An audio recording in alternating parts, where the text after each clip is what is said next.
What is up, YouTube? Ruben here, and today I'm going to show you guys the video tutorial on how to install Windows Vista Starter in VirtualBox.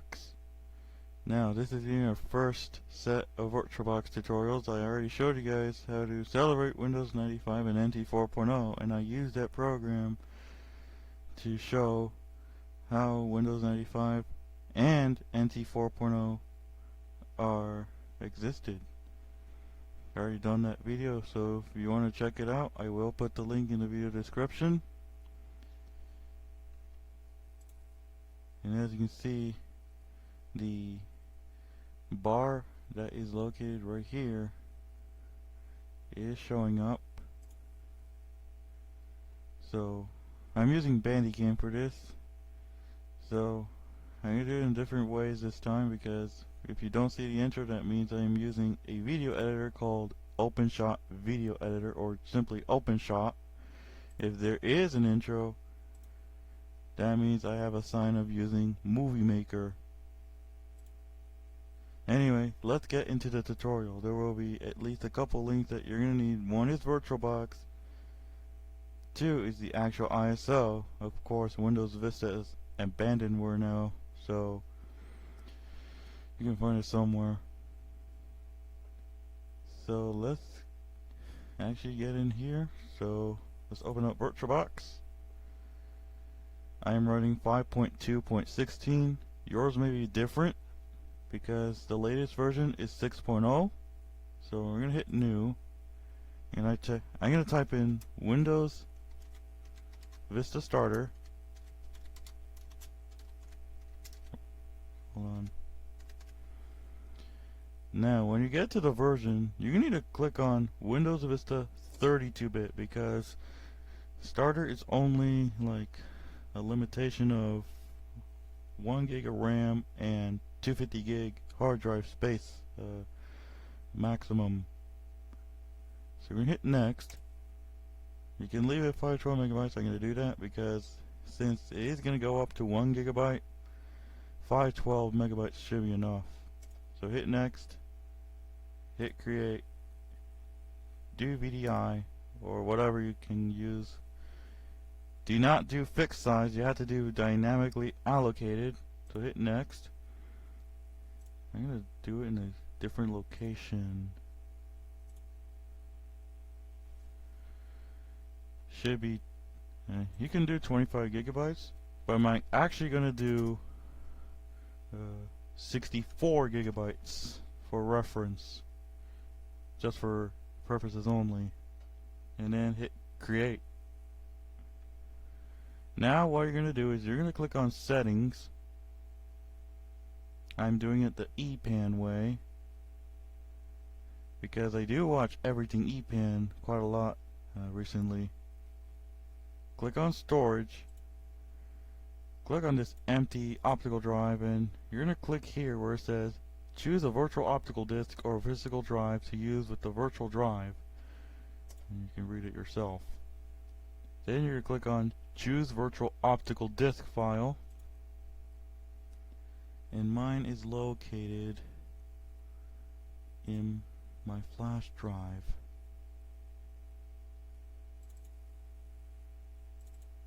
Here it is. It's Windows Vista Starter 32-bit. I actually got this from the DOSDude1 website. You know, DOSDude1 is a Mac person, and he does repairs. So if you want to check out DOSDude1, I'll go ahead and put the link in the video description. It's unfortunate that DOSDude1 actually pulled out the ISO to make room for like the macOS patchers and such that he created over the years. So we're going to hit open, and then hit OK, and now we're going to hit start.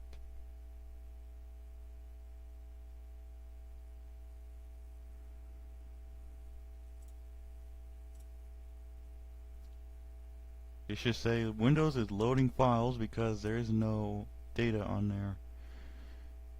It's a virtual hard drive.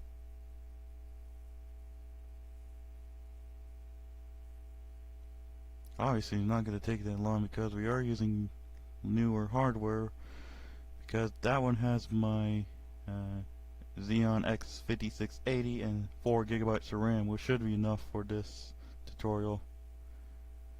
You're going to click on next and then hit install now. Now I know in OpenShot it's going to get laggy and the audio is going to be out of sync. So if you see that sign, I agree. But in OpenShot it performs worse, so I want to make sure that and it doesn't matter because I should recommend at least 8 gigabytes of RAM and at least a 2 gigabyte video card to run OpenShot like that. I'm just saying here. If you get to the screen, just hit next and then hit no. Then checkbox I accept the license terms and then hit next. Then hit custom because upgrade is disabled unless you actually installed Windows XP. Click on next on the unallocated space,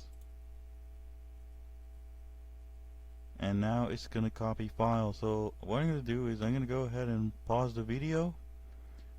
Once it's going to get to the restart point, I'll resume the video. Alright, it's going to restart. You can let it go or you can hit restart now.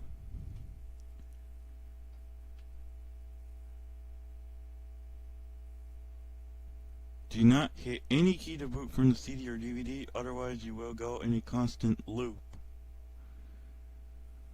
So please do not hit any key to boot from the CD.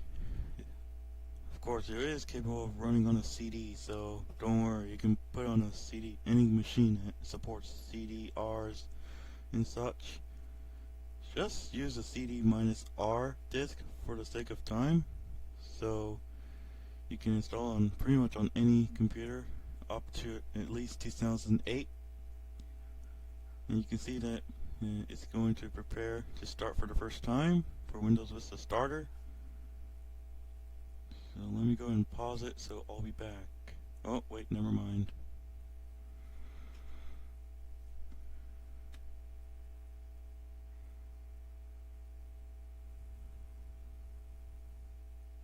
And now it's going to complete the installation. So what I'm going to do is I'm going to pause the video, so I'll be back.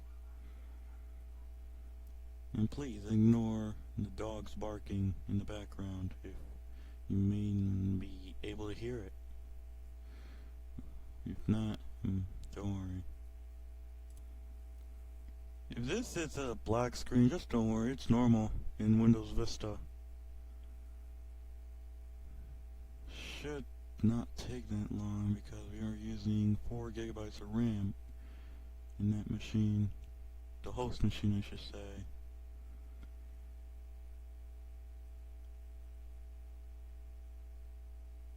Okay, I'm gonna pause it, so I'll be back.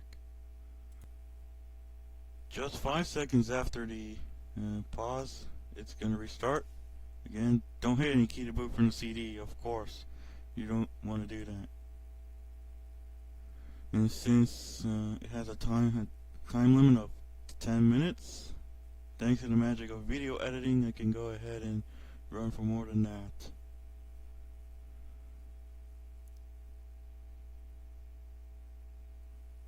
It should not take that long. There you go. I'm gonna type in my username. I'm typing my name here. I'm gonna hit next. We'll type Vista Starter. Next. Doesn't matter. Next. We'll say public location, just for the sake of time. Then hit start. Now I'm gonna stop the video because again it has a time limit of 10 seconds. No, not 10 seconds. 10 minutes. So I'm gonna go ahead and stop the video, and then we'll make a new one. Thanks to the magic of video editing, I can go ahead and resume the video.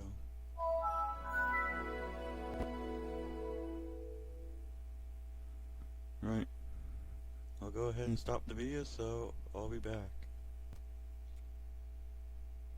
If this error comes up, just hit OK. It's normal. It's talking about the unregmp2.exe is because mfplat.dll was not found, of course, because they had to make it lightweight. If this error shows up, just hit enter because the mouse won't even show up. Just hit the enter key, or just hit OK. It's normal. It happens in Windows Vista Starter. If you see this error, just hit OK. It's normal.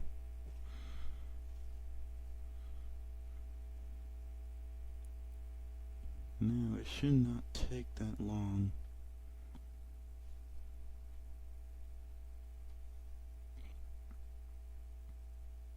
It's taking a good time. I think you can go ahead and eject the disk now since you don't even need it.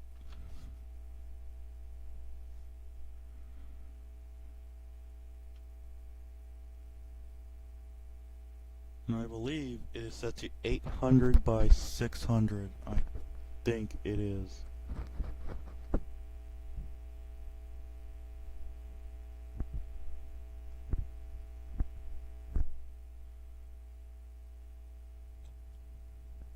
Yeah, it is taking a good time. Okay, what I'm going to do now is I'm going to go ahead and pause the video, so I'll be back. If this shows up, just hit close program. It's normal, and it happens in Windows Vista Starter. And there we go. We have finally installed Windows Vista Starter in VirtualBox. Now, if you don't want this thing to show up, usually you'll see a checkbox to not start during startup. Let me go ahead and change the screen resolution. I want 1024 by 768 for this.